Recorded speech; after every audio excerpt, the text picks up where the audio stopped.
I grew up in a family of 5. I had a brother and a sister, and we were loud and boisterous, and growing up in our house was a lot of fun.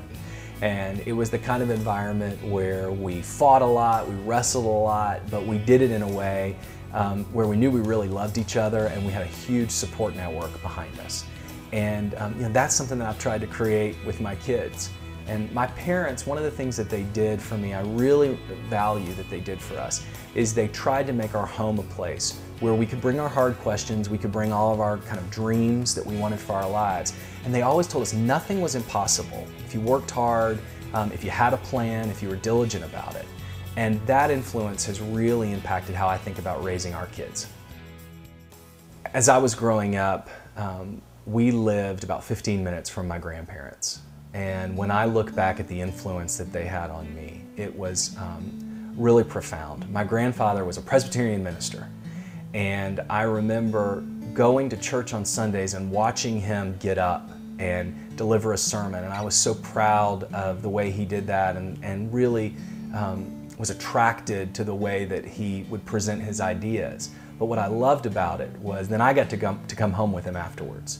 And he was the kind of person that really encouraged my questions. He encouraged me to think about some of life's big issues.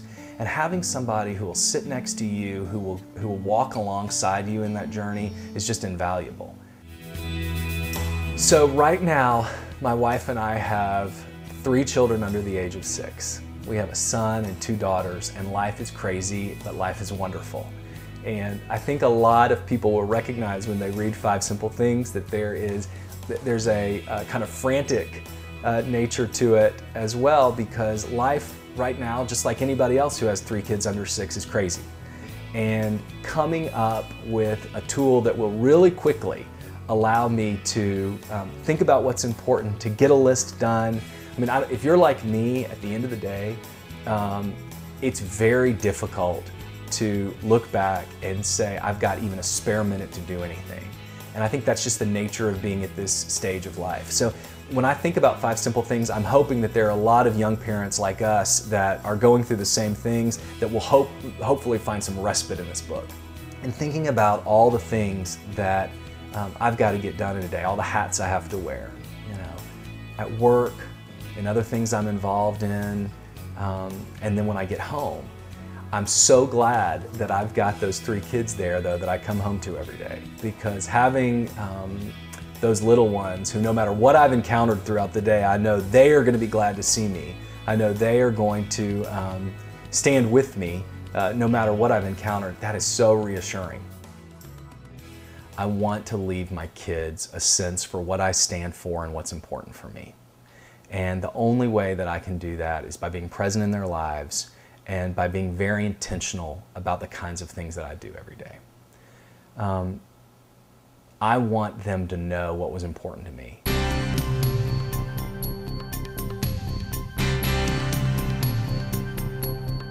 There are so many negative messages out there.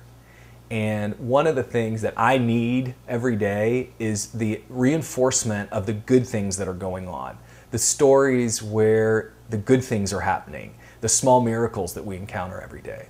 I want Porch Step to be the kind of place where we can talk about those things, we can inspire and encourage people with those things, but then we can give them the tools to say, how do I go out and actually make this a reality in my life? As I've worked on the Porch Step concept, one of the things that has just become so abundantly clear to me is the importance of figuring out what the priorities of life need to be. And you can have lots of different priorities. You can think about a lot of different ways to spend your time. But in trying to crystallize this concept of Porch Step being a place where we focus on faith, family, and future, it's allowed me to say, what are the things that I'm spending my time on right now that aren't as important? And in doing that, I've become a whole lot more intentional about the way that I view my time, about the things that I am pursuing. And Porch Step has just given me personally a chance to sit back and say, at the end of the day, there's only so much you can get done. Concentrate on the things that are important.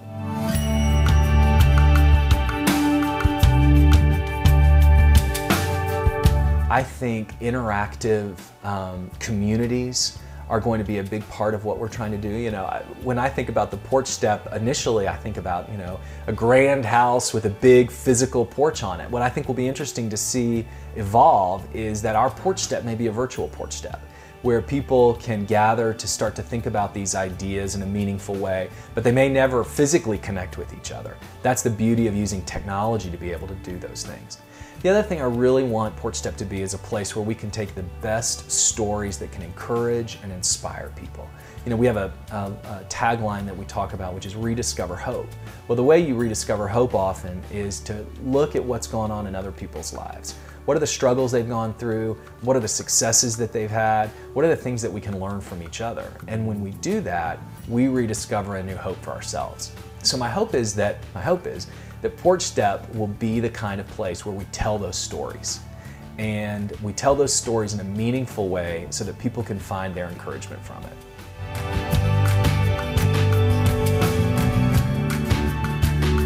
So I will never forget that Monday. I talk a lot about that Monday that I got back from that trip from the beach.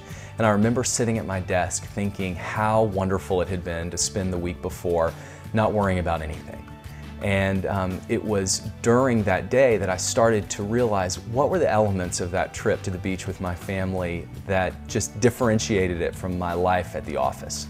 And it was because of that that I started to say, wow, if I could have the same attitude to life that I had when I was on vacation, simplifying what I did, only trying to get a couple of things done in a day, but things that were really meaningful and important, I could be a whole lot more effective in what I was trying to do. So 5 Simple Things is the result of that. It was just the realization that at the end of the day, I'd be more effective if I could concentrate on what mattered most. And it took a week at the beach with my family to make that a reality. At the time we wrote the book, Ann Baker, our daughter, was 2 years old. And I thought about the way that I communicate to her.